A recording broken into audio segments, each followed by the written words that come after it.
اعوذ باللہ من الشیطان الرجیم بسم اللہ الرحمن الرحیم۔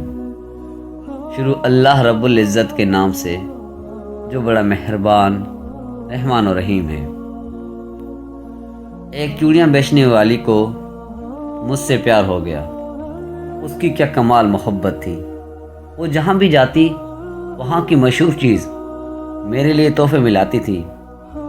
وہ میری خاطر میرے شہر میں 4 سال تک رہی۔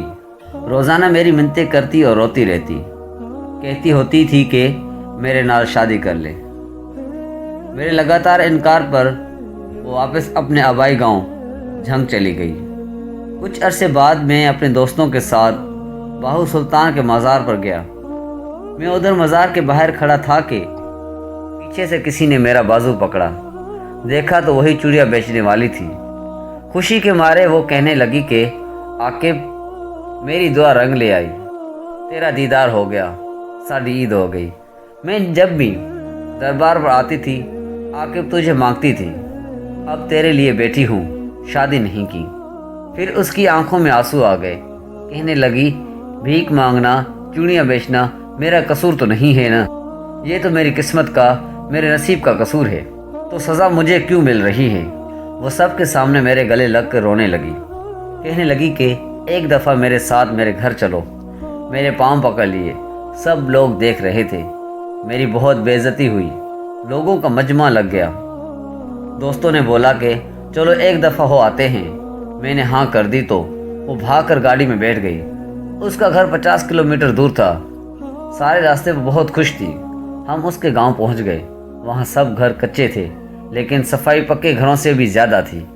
سب لوگ مجھے عجیب نظروں سے دیکھ رہے تھے۔ ہم ان کے گھر پہنچے تو اس کی سب سہیلیاں جمع ہو گئی۔ پھر اس نے ہمارے لیے کیا مزے کا کھانا بنایا۔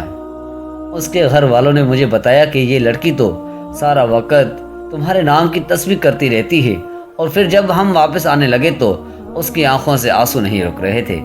میرے ہاتھ چوم کر کہنے لگی کہ تیرا قصور نہیں ہے، میری قسمت کا قصور ہے جو میں چوڑیاں بیچنے والے کے گھر میں پیدا ہوئی۔ بڑی مشکل سے ہم سب نے اسے چپ کرایا اور پھر ہم واپسی کے لیے نکل آئے۔ میں کار کے شیشے میں دیکھ رہا تھا کہ وہ تب تک دیکھتی رہی جب تک ہماری گاڑی اس کی نظروں سے دور نہیں ہوئی۔ وہ ہماری آخری ملاقات تھی۔ پھر ایک دن میرا اس سے ملنے کو دل کیا تو میں اس کے گاؤں چلا گیا۔ اس کے گھر والوں نے بتایا کہ تمہارے جانے کے بعد وہ بہت بیمار رہنے لگی، کھانا پینا ہنسنا سب چھوڑ گئی تھی، اور ایک دن اس کی موت ہو گئی۔ مجھے اس سے محبت تو نہیں تھی، پر میں آج بھی اسے روز یاد کرتا ہوں اور ہر سال عید کے دن اس کی قبر پر جاتا ہوں۔ میرے پیارے دوستوں، اگر یہ ویڈیو آپ کو پسند آئی ہو تو اس کو لائک کریں اور اپنے دوستوں کے ساتھ شیئر کریں، اور مزید ویڈیوز دیکھنے کے لیے ہمارے چینل کو سبسکرائب کریں اور بیل آئیکن پر کلک کریں تاکہ ہمارے آنے والی تمام نئی ویڈیوز آپ کے نوٹیفیکیشن میں آتی رہیں۔ تو ملتے ہیں انشاءاللہ اگلی ویڈیو میں، تب تک کے لیے اللہ حافظ۔